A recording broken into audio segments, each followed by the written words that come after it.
Hello, everybody, and Sun listeners out there. This is Carol Hasbrouck, author of the book 10,000 Miles of Miracles. We are recording this Sun Leaders podcast live from Naaman Creative Studios. Jordan is running the sound for us, and my podcast is called Conscious Connections. We help you learn how to follow your inner guidance system so you can live your most authentic and fantastic life and finally live the life you desire and the life you deserve. Our mission is to help you learn how to differentiate between your ego thoughts and your true, authentic higher self, which can lead you to your life purpose, on new adventures, and even to new callings. I am so excited to introduce my guest to you today.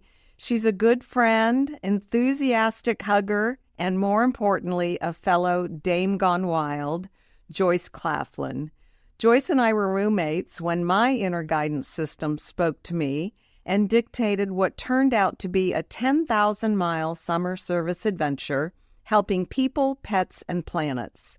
I remember exactly when she agreed to take that proverbial leap of faith with me in the summer of 2012. We were standing in the garage doing a load of laundry, and I told her my summer plans. She knew I had just gotten laid off at my job, but didn't know that our lives were about to change in miraculous ways. I asked if she would stay home with the kids, our cat, Sydney Marie, and dog, Jimmy, while I traveled the country doing volunteer work over the summer. She hesitated for less than a second and replied, "No, I'm going with you."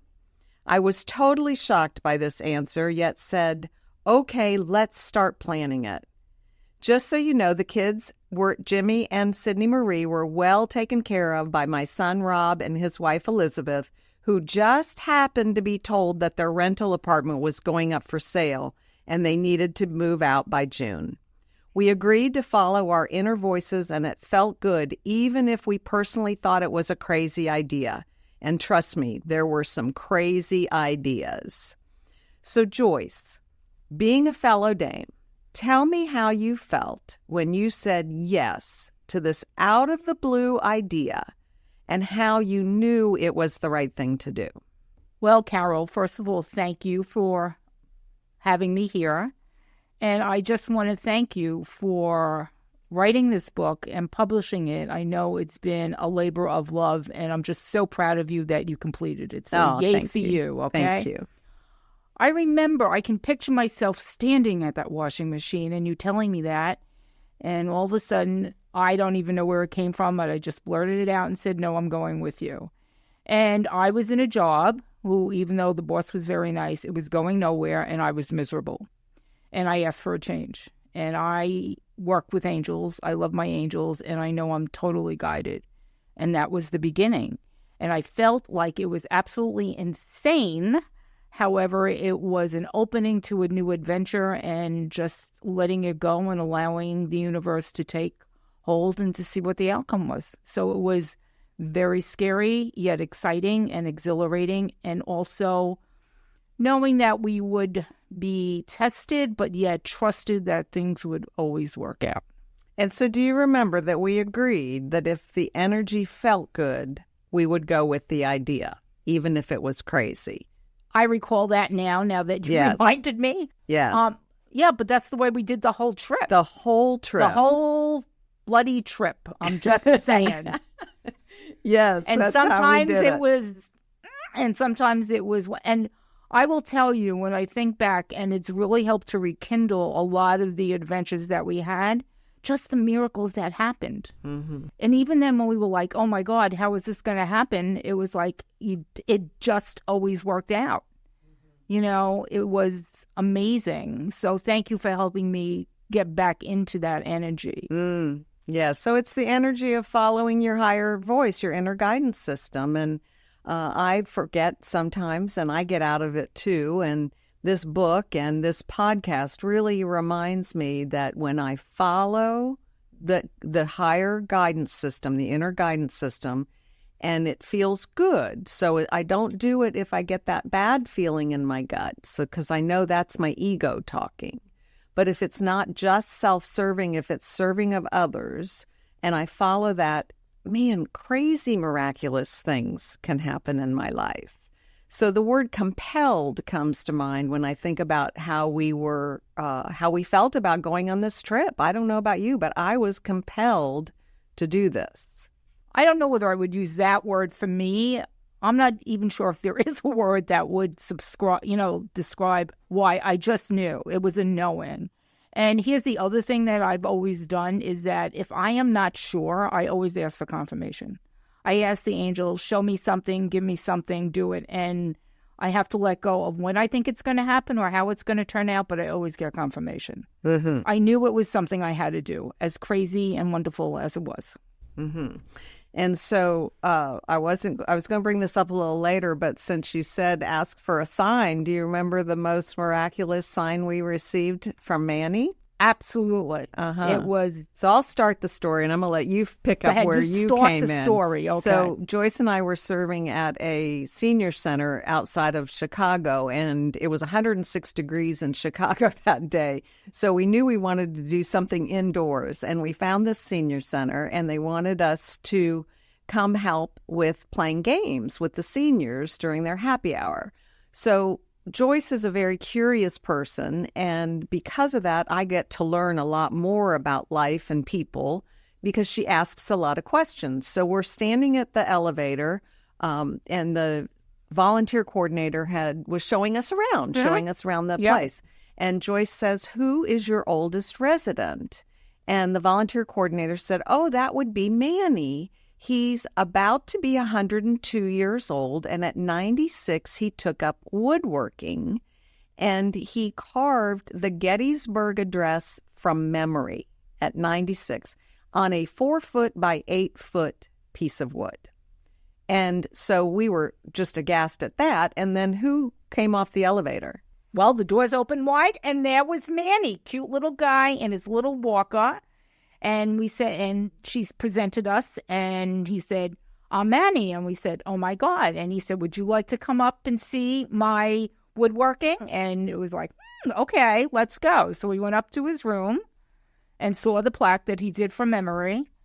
And then there were all these nameplates or plates with words on it on this little credenza.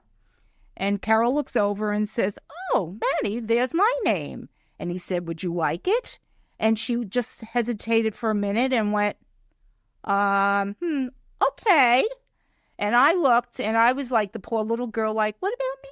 What about me? I don't see anything for me. And all of a sudden I look over, and there's my name. Yeah, so there were like 10 or 15 plaques, yeah. Right? And I looked at him, and I said, "Oh, my God, there's my name."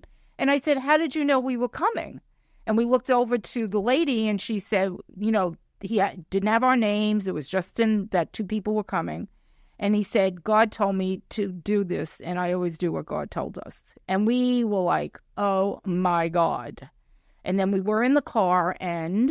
So before that, so of all the names in the world, right, only exactly. 2 names that were carved on wooden plaques in this 101-year-old man's apartment in a senior living center who did not know we were coming. And who's very spry and yes. limber. Oh, yeah, yes. Absolutely. The 2 names that were on those plaques were Carol and Joyce. Which are not really common names. And Joyce's plaque was in the very back. So, I mean, it was kind of cute watching her because you could just tell she was being like a little kid, like, "Where's my name? Where's my name?" Of course. It's all about and me. Manny said he had just made that the night before, and he hadn't even had a chance to stain it That's yet. right. That's right. And so of all the names, Joyce and Carol were on those plaques. And so we went and played games with the seniors. And had happy hour. That's a big thing to me. You know that. And we got in the car, and I said, "Joyce, I got to be honest with you. We've only been on this trip for 3 weeks so far. We're almost out of money because this was a completely donation-based trip. And we're almost out of money, and I just think it might be a crazy idea." So I asked God for a sign this morning. I said, "Please give me a sign if we're supposed to keep going on this trip." And you said... I did the same thing. And now, you know what? I just got the chills again. Absolutely did the same thing because it was crazy and insane and hot. And we left Florida to get out of the heat, and yet we're in Chicago and it's 106 degrees. It was actually cooler in Florida. Yeah. So we both started crying a little bit. Yeah, and just saying, thank you, angels. Yeah, so we knew that we were where we were supposed to be, and now my plaque is sitting right next to my bed so that I remind myself I am always guided. Right, and I still have mine, absolutely. Yeah. And I think Manny might even be looking down at us right now. He might be. He probably has transitioned. He asked us, we asked how we could thank him, and he said, oh, you can recite the Gettysburg Address with me. And we said, Manny, we don't know the Gettysburg Address.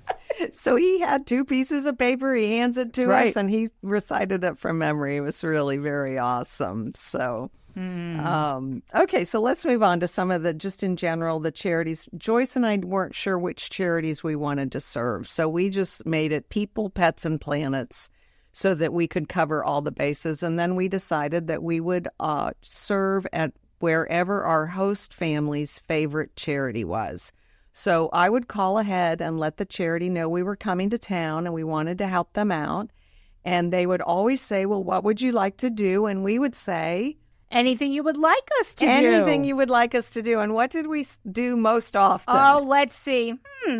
Cleaning and organizing. Yes. Cleaning and I remember, I don't even know where we were, but we were someplace where we were cleaning yoga mats. Do you know? Remember that? El Centro in Milwaukee. We were cleaning yoga mats. I never cleaned a yoga mat in my life, but generally it was organizing, cleaning, because as a charity, a lot of times they don't get to be able to do that. And they were so grateful. Everybody was so grateful. Mm-hmm. Yeah, so they don't have time to clean. We cleaned a lot of toilets, too. And that's okay, because we told them we'd do whatever they wanted us to do. And we had rubber gloves, thank God. Yes. Okay, so when we were in Louisville, that was the first time that we'd been living together for 3 years?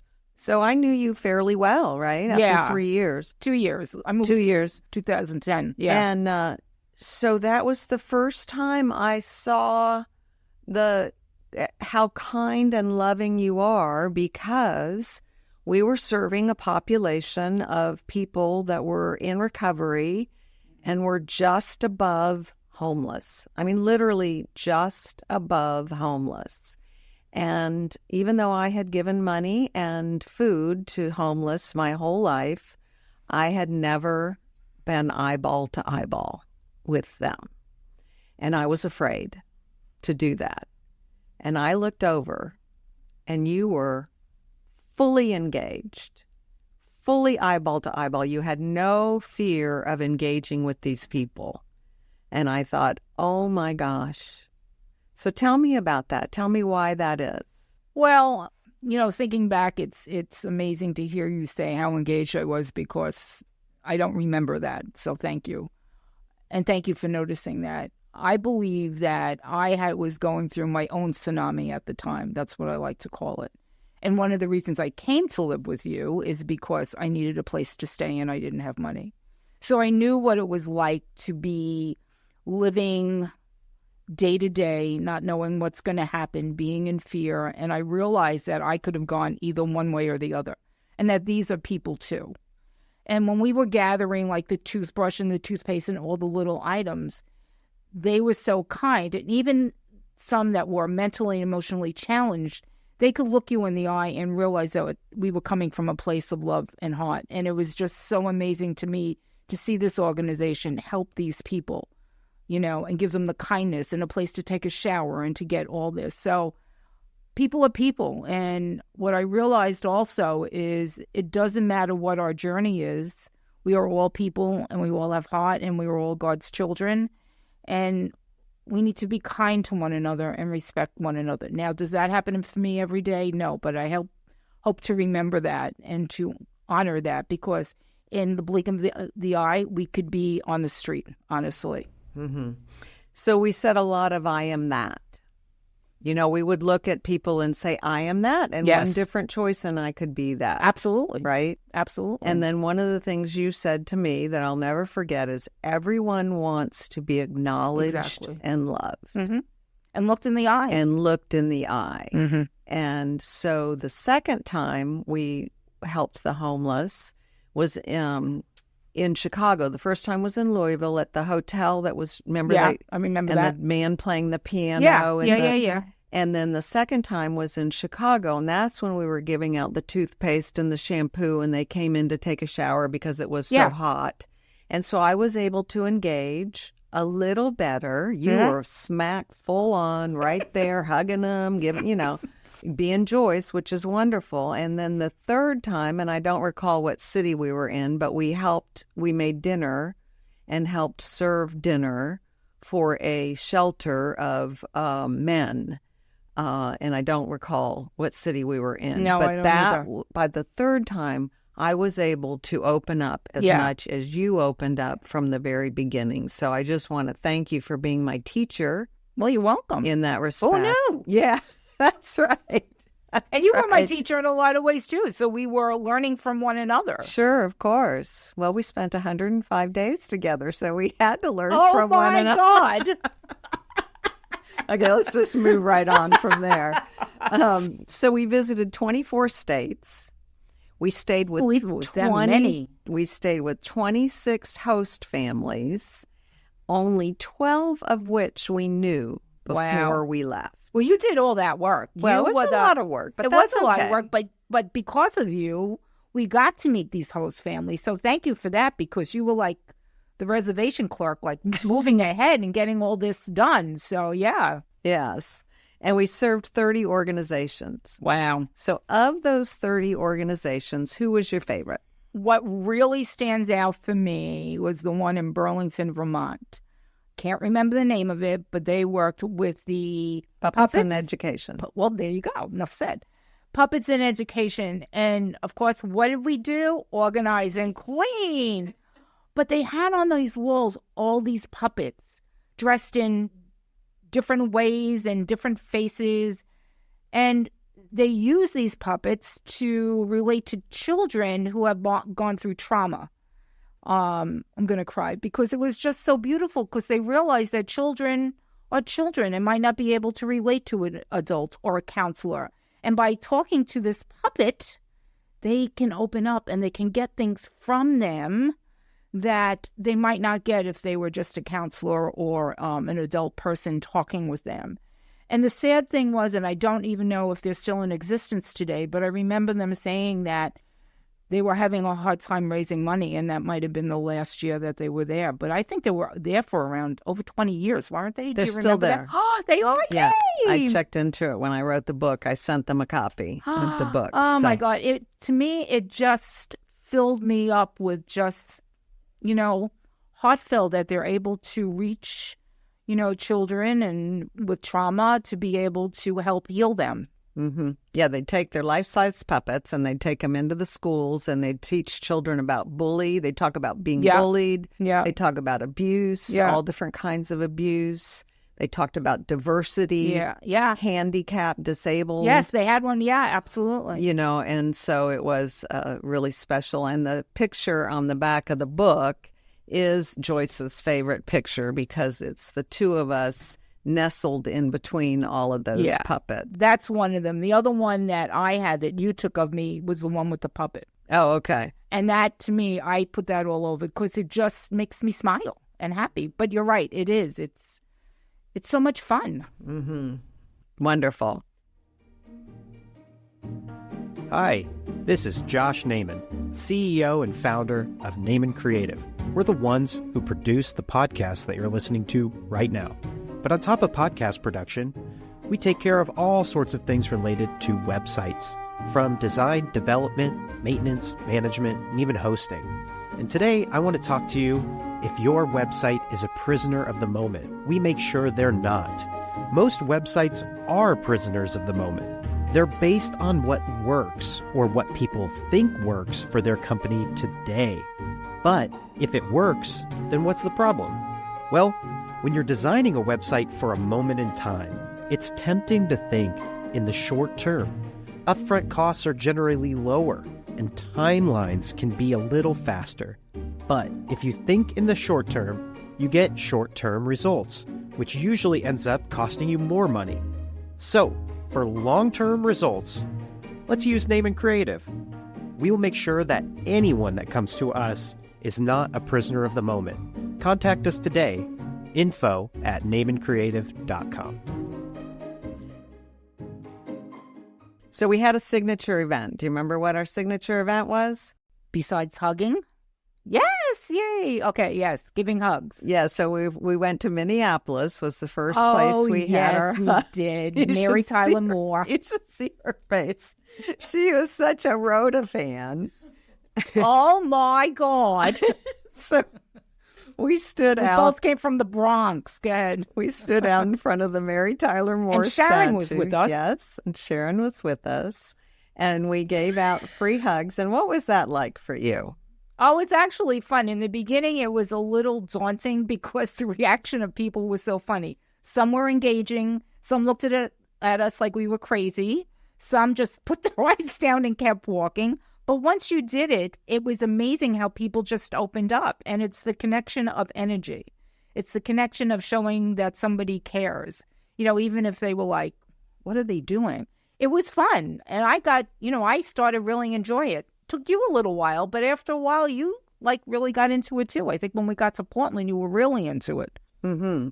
Yes, well, it was the same thing as with the homeless people. At first, I was intimidated because it's just had not been my experience that it was a normal thing that I would just be standing on a street corner of a busy metropolitan city at lunchtime with all of these business people with my arms out, ready to hug. On a T-shirt and a boa. And you had the boa. Oh, I had the boa. You had the boa. And I looked over, and I'm scared to do this, and I look over, and Joyce is just got her arms up. She's just ready to go.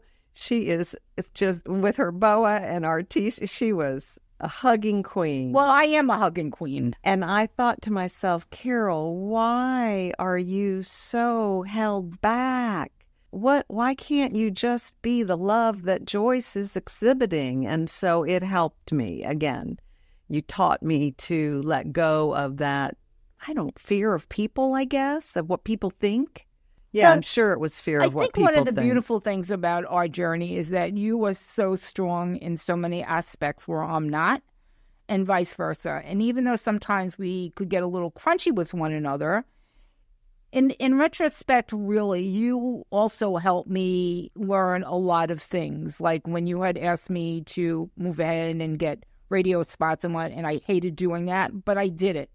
And that has also helped me to be able just to ask somebody for something, speak, and if they say no, it's okay. So you've been a great teacher for me, too. You know, you were more of the, focused person, get it done, get this done, where I was kind of like, in many ways, the child, like, let's love, let's have, and stuff like that. But yet, by the time the trip was over, we had both roles for each one of us. Yes, that's correct. And so God knew the two perfect people to send on this trip because thank you for saying that. I didn't realize we complemented one another. And there were some days we didn't realize that, but yes. Right, yes. But because I have more of a business background and you have more of a retail, working with people, service background, I was more focused on getting the social media, getting the TV people out, the reporters out, asking for the donations, getting the host families, business. And you are a people person. Yeah. And I'm a people person too. I just didn't realize how much I held back. Well, I think it depended upon the events and the situation. Yeah, but by the end, you were golden. Said, by the time we were in Portland, you were golden. Yeah. So it was. And talking about complimenting, I remember when we would drive. One of the things that we found out about each other is that I like to drive on the highway, and you like to drive in the city. So it worked out really well that I would do the highway, and you would do the city. And so that worked out really well. So finding how we could complement one another was just purely amazing now, especially looking back at it. Yes. So the reason I laugh is because we are setting out. We thought we were going to go about 6,000 miles. And the first day, maybe on the second day, I'm driving and have been driving for maybe an hour and a half. Freddie the Freedlow bus. Yes, Freddie the Freedom bus. And I look at Joyce and I said, I get really tired when I drive. And she looks at me like, what? You've been driving for an hour and a half. And I said, yeah, I need to pull over and let you drive for a little while. So she just took the bull by the horns, and she would drive on the long stretches, the highways, and I would drive. And I love driving in the city, so it worked out again. Perfectly. It worked out really well, really well. So yeah, I know you talk about angels, and you do a lot of work with angels. I do. And you're very entrenched.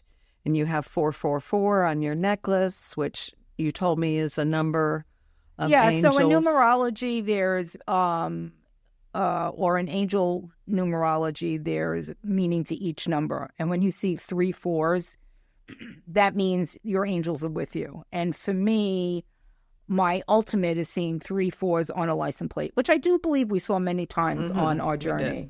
But I like to see, and that's a confirmation to me that I'm on the right track. If I see 4 4s, that's really like, okay, this is really good.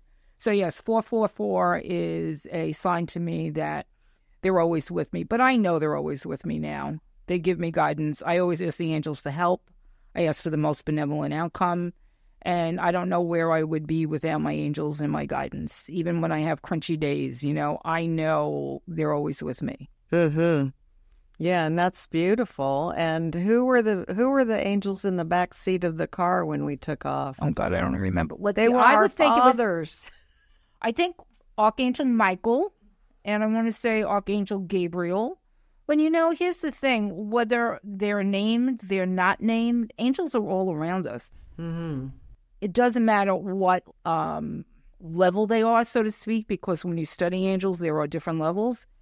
It's all energy. And when we put it out there that we want help, whether it be God, source, angels, guides, we're never alone, and we're always being guided. And as you say, it's discerning from the ego voice to the heart voice or your soul's voice. And sometimes we can get a little sidetracked about not being sure. So that's when I always like to ask for confirmation. But I want to share with everybody has angels. They all have guides. You just need to ask them to come in and to help you and to guide you, and they are there. They will never let you down. You might choose not to go forth and through your guidance or change your mind, but they'll pick you right up and get you right on the path. So if somebody wanted to start learning about angels, is there a particular book that you would recommend that they read that would help them learn? Because you taught me an awful lot. Yeah, there is a book by 2 sisters, Trudy Griswold, and I can't think of the other lady, her sister's name, from Connecticut. And it was a small, tiny book, and it was How to Talk to Your Angels. And it's still, you can still get it on Amazon, and it's still in print today. And it's interesting you say that because Alex, who I work for at Gray's Craze, I've been introducing her to angels, and I bought her the book. And she was amazed to see how simple it can be. And there are no right or wrongs. It's just a guideline. So I would definitely say How to Speak to Your Angels, and one of the authors is Trudy, I think it's Griswold. Okay, wonderful. I know I kind of put you on the spot there. But evidently they're giving me the information. Good. I'm glad to hear that. That's wonderful. Mm-hmm. And so we stayed with the angel lady, Lori Falk. My God, I was just thinking of that earlier. Pewaukee, outside of Milwaukee, Wisconsin. Mm-hmm. And she had paintings. She does these beautiful pastel paintings of angels. And she made us an angel. Yes. And her name was Hallelujah. And we kept Hallelujah with us. Do you still have her? I do. Okay. And Lori, I'm still in touch with Are Lori. you really? That's awesome. She's still doing her angel work outside of Milwaukee. I think it's called Pewaukee. Oh, that's right. Yeah. And so we had the places we stayed were just amazing. And that was one of them. Can I just say a little funny story about this? Remember when we first got there and she said how she liked to sleep in, and you were Ian in the same room, in the same bed. And the next thing I know in the morning, Carol's waking me up like, Joyce, we got to get out of here. I'm like, what? She's, come on, let's go. She wants to sleep late. And remember, we left to go have breakfast and then come back because she didn't want to disturb her. I mean, I think that's the other thing we were very mindful of with our hosts is about being very mindful of them and what they're, our surroundings and honoring who they really are. But I'm sorry, that just made me chuckle. Like, Joyce, come on, let's go. Well, and the part of the story that you're forgetting is that she told us she can sleep through anything. So here I was all worried about that she wanted to sleep in and we had to be quiet as a mouse. And then we get home and she goes, oh, yeah, I sleep through anything. A train could come through. And like, okay, well, that's good to know. And that reminds me about learning the art of receiving.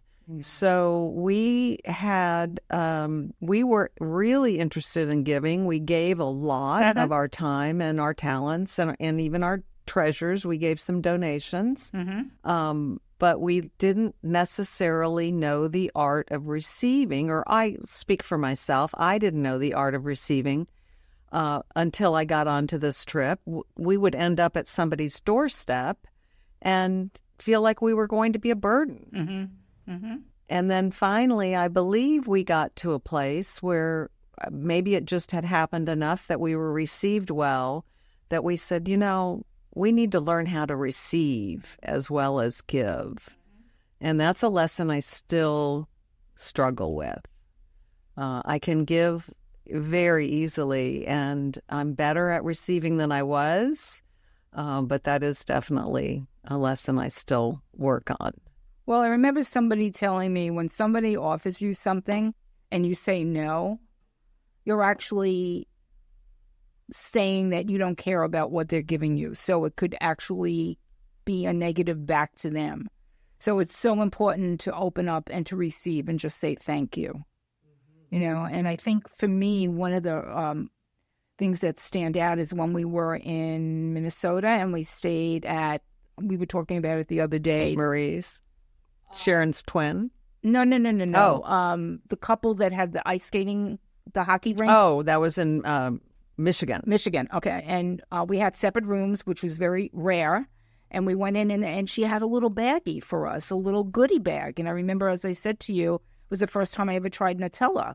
But we were so taken that they thought enough about us to give us something. And the other thing that really surprised us, I can absolutely speak for me, is how well we were received and how people said to us, God, you guys are so adventurous and I can't believe you're doing this. I could never do something like this. And you and I at so many times just thought, oh, this is an everyday thing. Everybody's going to do that. And it was really an adventure. And it was very brave of us to go and do this and just to experience what it is to go and to trust and to let go of everything and go on faith and trust, knowing that there is a God, a higher power source, angels that are taking care of us. And it helps me to realize, even in my everyday life, I just need to let go and allow and forget what I think my life should look like or what I should be doing, and just bask in the memory and the beingness of the miracles of today. Boy, that's the truth, isn't it? It really is. So Sunrita came to mind. That was the Vedanta Mosque or spiritual center in Hull, Mass. That we cleaned the pews inside. Yes. And we did gardening work outside. And Sunrita was the nun that fed us and said, anyone who works gets fed. And sitting and talking with her, we received lesson after lesson and she wasn't trying to teach us anything. But she was certainly a sweet part of our trip as well. Yeah, I forgot about her. I mean, now I can actually see, and the gardens were absolutely beautiful, and it was beautiful. Yeah, and it was a nice ceremony. It was a nice spiritual center because they don't have any particular theology or it was association to anything. Is the universe and the universality of everything and the connectiveness of everything, and that was really nice. So what about the dog shelters Oh my God. Well, first of all, everybody needs to know that I'm highly allergic to cats. Even though I love them, I'm highly allergic to them. But I just love being around dogs. And in fact, that's where you got Jimmy from, was a dog shelter. You guys connected right away. It was just fun.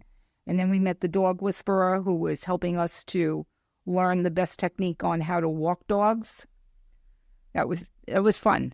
Yeah, we were 3 different shelters, and you wanted to take a dog home every time. And I had to remind you, we don't have a home. We cannot take a dog home every time. Yeah.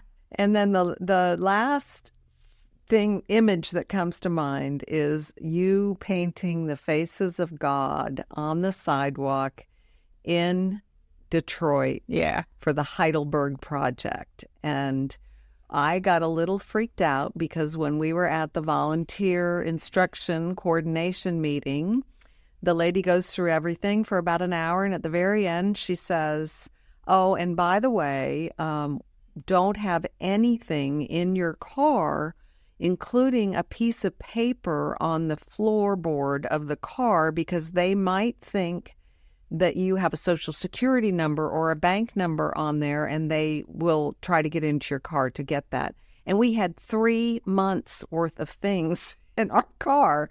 And so I was totally freaked out about that. Now, we worked through it.